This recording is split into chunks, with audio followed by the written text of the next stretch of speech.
संगीत बेलियो अस्सलाम अलैकुम। दरिया झेलम में असीं आए हाँ। आ दरिया झेलम दे विचकार एक डारड़ी आई।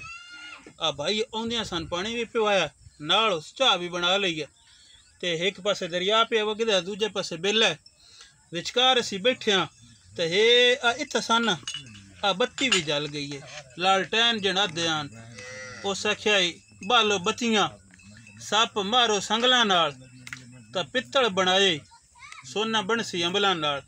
ये बत्ती जड़ी आई ना, ये बड़ी एक सवादी इजाद आई इस पंजाब वसेबे विच।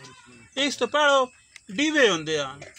वो डीवे जड़े हुंदे आन वो मतलब पहलो मिट्टी दे हुंदे आन, विच सरियों दा तेल पौंदा ही, रूहां दी ल्यूट पौंदी गई।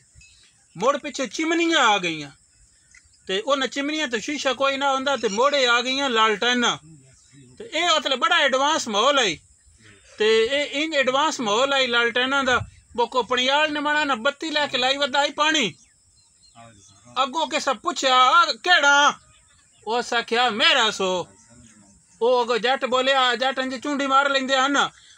उस आख्या मां तेरी खबड़ी नाग ला के बिस्तरे कढेंदी आई, आज तू बत्तियां बाली वदा।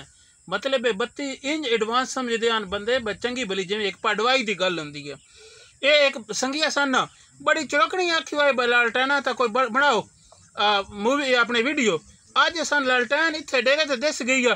ये आखे संगिया ने विखीने बेद मिट्टी का तेल पौंदा ही, थले दी टैंकी होंदी है, वाते दा जैक होंदा है जिदे नाल शीशा ची वैंदा है, ते नाल इहदे नाल स्टीयरिंग जे होंदा है जिदे नाल विच ल्यूट होंदी है। ओदे नाल इहदा चानण वध ते घट करदे आन। ए आई तू ता ए नप के ते ए शीशा जेड़ा इहदा ए ला चाड़ भी लैंदे आन। ये बत्ती एक होंदी है।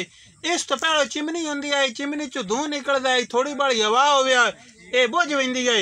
ये बत्ती आई तो मुड़े हवा च भी बलदी रहिंदी है। ते मुड़ ए बंदियां दी बड़ा जिवें ओह हुंदा ना वड्डा पन फलाने कोल भाई इतनियां लालटैनां हैं। ये लालटैन जिहड़ी है ये मुड़ एडवांस बंदियां कोल हुंदी है। अने केरड़ी जी गल कीती आ, इहदे हवाले नाल होर गल्लां सह हैं। किसे थोड़ा जिहा वडेरड़न फोलीए ना ते ओह दसदे पुत्रों असीं तो बत्तियां तो पढ़दे रहे हां ते ये बत्ती तो मुड़ बलदी पी होवे आती दा ध्यान बधे हार चानण हुंदा है। अज ये निक्कियां निक्कियां गल्लां थोड़े नाल दरिया झेलम दियां करदे वधे हां। दरिया झेलम दे विचकार हां। जट एक हुण असां बिराऊ सन चाह विच थोड़ी जी लेट कीती है, पर इहदा भला होवे। बेले विच बह के सन चाह पिवाई, हुण कतरिया सरूटियां फेरा गेरा मरिंदे हां।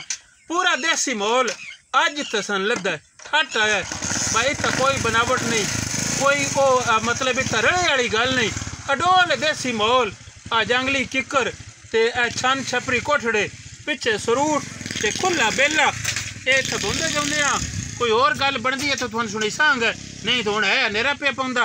अल्लाह पाक सारे संगीन सलामत रखे, जुग जुग जियो, हयातियां माणो, चढ़दी कला, सब दी खैर, सब दा भला, रब रख।